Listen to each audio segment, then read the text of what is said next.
Halo, jumpa lagi dengan saya Dr. Bella Zuade SMM. Apa kabar semua?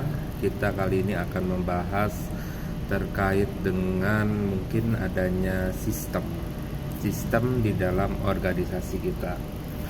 Oke, masih di dalam seputar ilmu manajemen ya. Kita tidak terlepas dari yang namanya sistem. Sistem itu tercipta karena adanya kebijakan yang diambil oleh para pemilik kekuasaan gitu ya, para pemilik jabatan dengan pertimbangan satu hal lainnya. Maka dengan adanya kebijakan tadi itu diterapkan di dalam organisasi. Jadi kenapa ada sistem yang mungkin satu organisasi dengan organisasi lainnya itu berbeda, karena kembali lagi kepada siapa yang menjadi founding father-nya.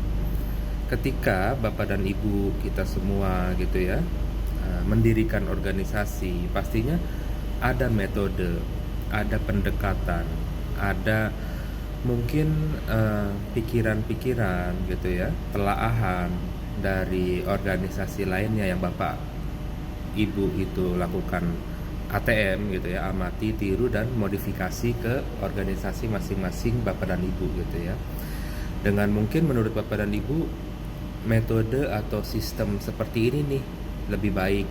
Ada juga satu lagi yang beranggapan bahwa sistem ini itu nggak cocok untuk kondisi dan situasi yang ada di organisasi B misalnya gitu ya. Jadi sistem itu berlaku disesuaikan dengan kondisi, situasi, tujuan, dan juga terkait dengan pandangan-pandangan ya yang dimiliki oleh para pemegang keputusan seperti itu. Jadi di mana sistem yang baik itu adalah merupakan sistem yang memiliki standar, memiliki acuan terhadap nilai-nilai, terhadap yang benar dan yang salah gitu ya.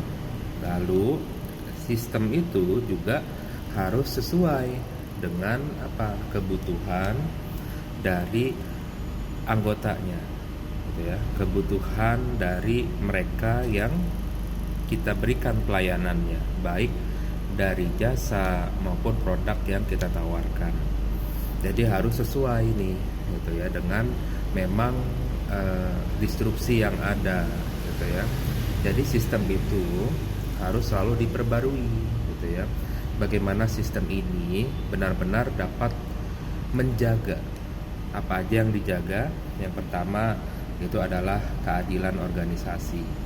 Jadi dengan adanya sistem, adanya prosedur atau SOP gitu ya, itu semua akan memberikan patokan, akan memberikan kita ini dasar gitu ya, untuk apakah sudah dijalankan dengan baik atau belum, apakah sudah dilaksanakan dengan sesuai atau belum, secara profesional atau belum.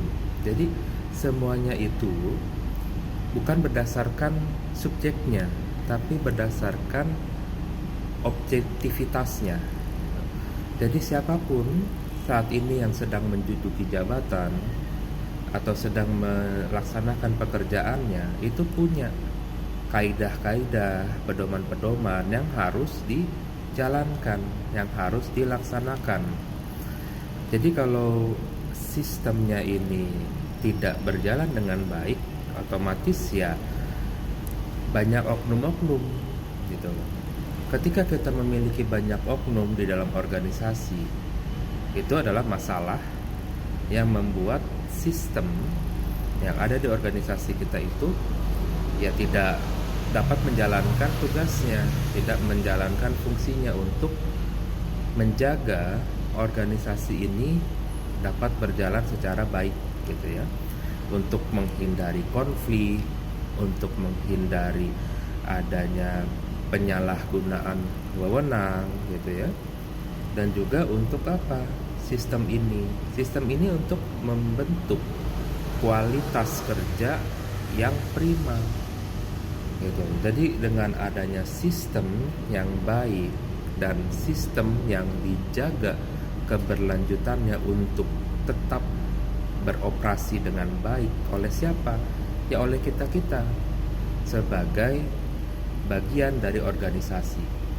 Jadi penting sekali terutama kepada Bapak dan Ibu yang memiliki jabatan, memiliki kekuasaan di dalam organisasinya itu untuk memastikan bahwa sistem itu berjalan dengan baik dan dijalankan oleh talenta-talenta yang terbaik juga, supaya sistem tadi itu dijalankan oleh masing-masing item di dalam organisasinya itu dengan baik.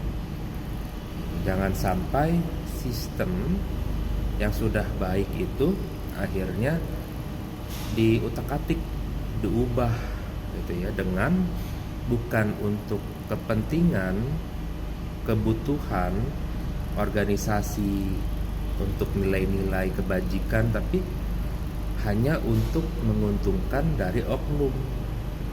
Sehingga apa? Banyak sekali yang karena sistemnya itu sudah rusak, akhirnya anggota ataupun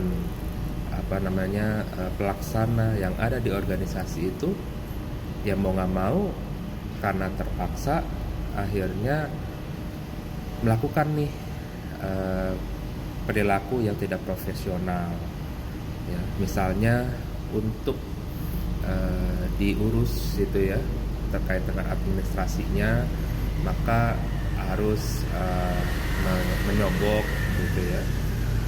Kalau enggak ya nggak diurus administrasinya, misalnya seperti itu, administrasi kepegawaiannya gitu ya. Atau misalnya terkait dengan pembagian beban kerja misalnya, yang dimana beban kerja itu pun juga dijadikan sebagai landasan untuk memberikan penghasilan tidak tetap gitu ya. Nah akhirnya ketika kita tidak masuk ke dalam circle oknum, akhirnya kita dikurangin misalnya ya, atau tidak diberikan pekerjaan yang mungkin sedikit gitu ya, sehingga mempengaruhi terhadap take home pay kita gitu. Jadi akhirnya karena kondisi dan situasi yang seperti itu, semuanya itu tergantung dari apa yang memiliki kekuasaan. Ya alhasil keadilan organisasi menjadi berantakan ya. Terus juga pelaksananya itu dirugikan karena harus bisa dibilang ya diperas oleh oknum gitu ya untuk mendapatkan haknya gitu ya. Apapun juga akhirnya dipersulit untuk bisa mendapatkan penghasilan gitu ya. Jadi di mana ya sistem tadi itu berantakan gitu ya. Tidak ada keamanan di dalam kita bekerja, tidak ada kenyamanan. Semuanya itu akhirnya saling sikut, saling menjilat gitu ya.